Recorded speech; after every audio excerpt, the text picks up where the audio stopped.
Government has commenced the implementation of a new curriculum for senior high schools. It says the changes are to focus on building character development and holistic education to create well-rounded readiness for the students for the world. Now, the new curriculum also takes over from the existing system, which students now required to do a minimum of 7 and a maximum of 9 learning subjects in school. Let's speak to Dr. Peter Anti. He is the Executive Director for the Institute for Education Studies. Thank you for your time here on Newsdesk. Now, government says this new curriculum would help students build their thinking skills and also help them to improve their performance. What are your thoughts?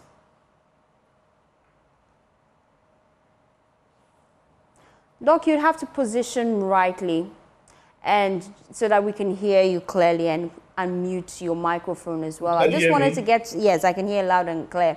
I just wanted to get a sense of your thoughts of this new curriculum, what government is seeking to achieve, helping students think outside the box. Thank you very much, and good morning to your viewers. Yes, I think that if you read most of the documents that come from the UNESCO, one of the things that they consider as a variable that promotes quality education is the content that students go through.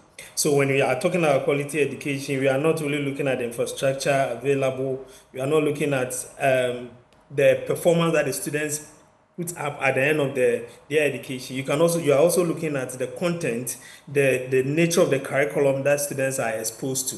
Now, in the 21st century, you cannot continue to teach your students the same things that you've taught them for the past 10 years. And I think that necessitated the need, the change or the development of the new curriculum, where students are given a variety of options to explore and also to get exposed to certain subjects that either they were not being given the opportunity to do. So this is a comprehensive reform, this is a comprehensive document that has been developed, that if it is implemented in a way that it's designed to be, would see a massive transformation in terms of the thought process of our students in the senior high school, in terms of the career options that are available to them, and in terms of the development of their complete being.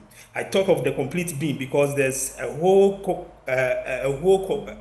focus on development of national values. There's a whole focus on global citizenship education. There's a focus on JC. There's focus on social emotional learning. So it's a very comprehensive document that has been developed, and I believe that it would be implemented in a way that would promote, help to achieve the focus of which is being designed to achieve.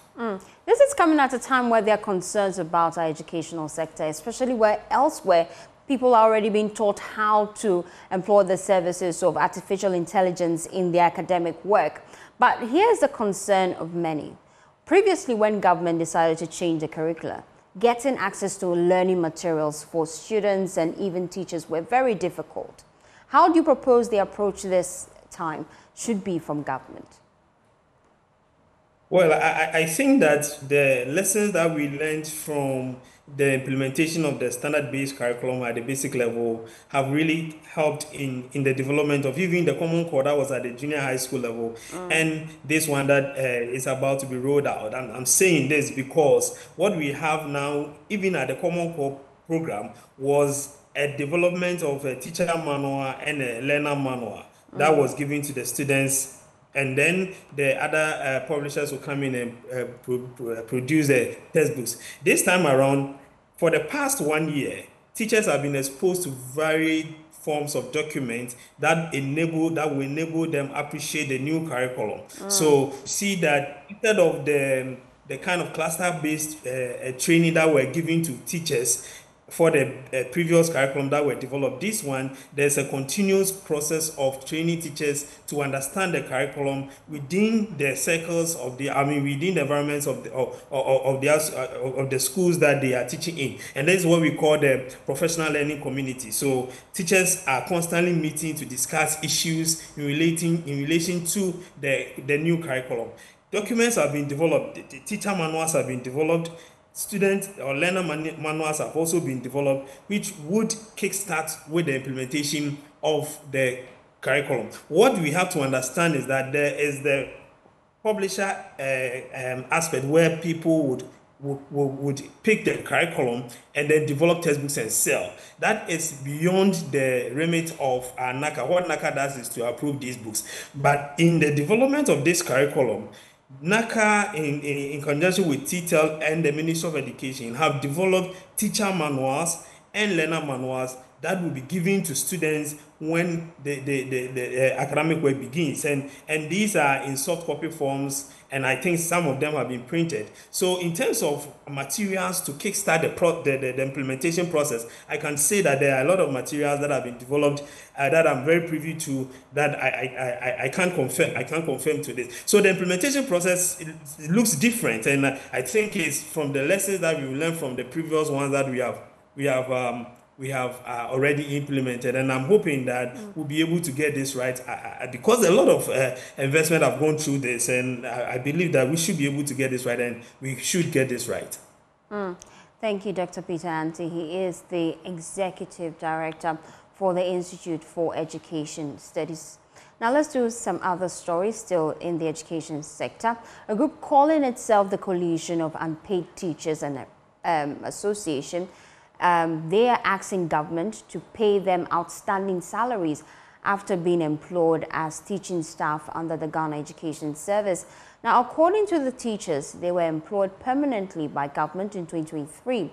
Now, moving forward to 2024, however, there has been delays in processing their documents for the employment agreement, and this has resulted in unpaid salaries. Let's speak to Nanayao Yeboah. He is General Secretary of this Coalition of Unpaid Teachers and Arrears Ghana. That's how they term their association. Now, let's understand your key concerns. What exactly do you want?